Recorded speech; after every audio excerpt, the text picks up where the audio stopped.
Opposition is always there. Opposition comes from all different angles. But you know what the great thing is about football? Other than all the concussions that's coming out now and people dying, is that you get tackled, you break down and you mess up, and you do.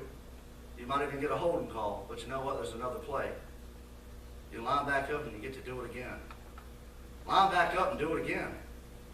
Line back up and do a better job next time. Line back up, and better yet, line back up, learn from your mistakes, and don't let it happen again. Figure out why. Say, well, it happened again.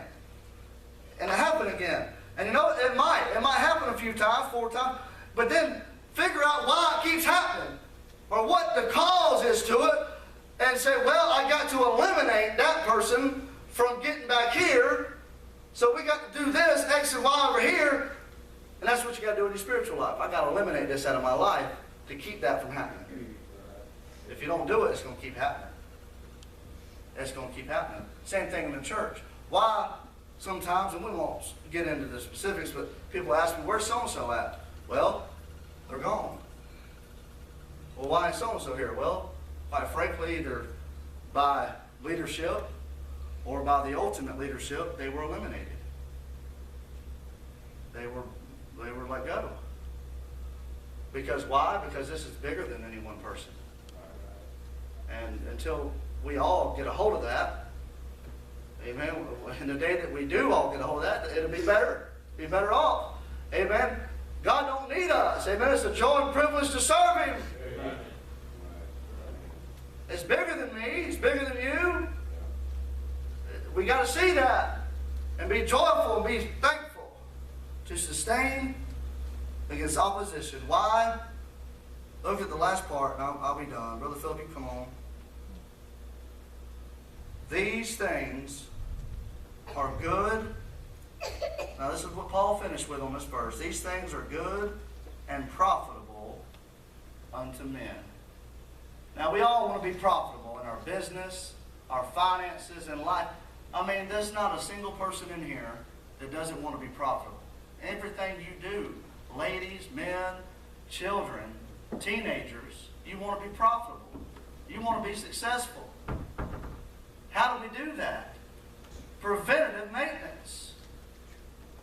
If we get that in all aspects of life, get this tonight, because it goes beyond even spiritual life. Amen. It helps us in everything, and I'll preach to myself and teach to myself tonight. Listen up, teenagers and even adults. Amen. Preventative maintenance. You want something to last? Preventative maintenance. You want your marriage to last? Preventative maintenance. You've got to. You can't let a problem lie there and fester, no matter how small it is, because eventually a small problem turns into a big one. And then it causes it, amen, and then a gasket breaks loose and oil's all in the motor and you sit inside the road by yourself. Or you're sitting in divorce court. Amen. Preventative maintenance. You've got to stop. You've got to stop. Pop the hood every now and then and check the gauges. This is good and profitable. For something to be profitable, it produces results.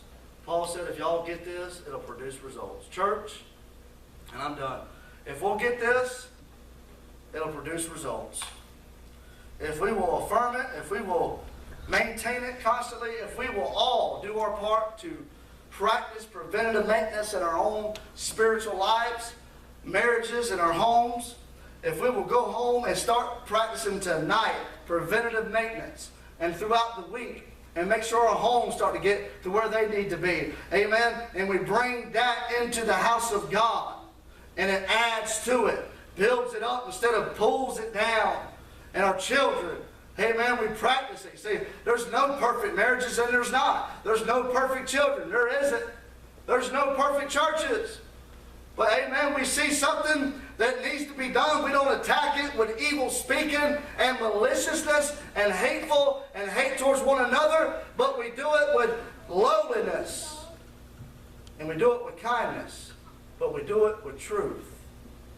With truth, and always with truth. Because the truth will set you free. The truth will set you free. Amen. Amen. He's going to play tonight. If you feel the need to pray, well, we've already prayed. I know it's Wednesday night prayer meeting. But there was a lot that was covered tonight. A lot that was spoken soberly to the hearts of us. Amen. And I even feel the need to pray tonight. So if you want to come to the altars, let's go ahead and do that as he plays. As he plays. We'll go ahead and open up the altars. You guys come right on down if you feel the need to pray.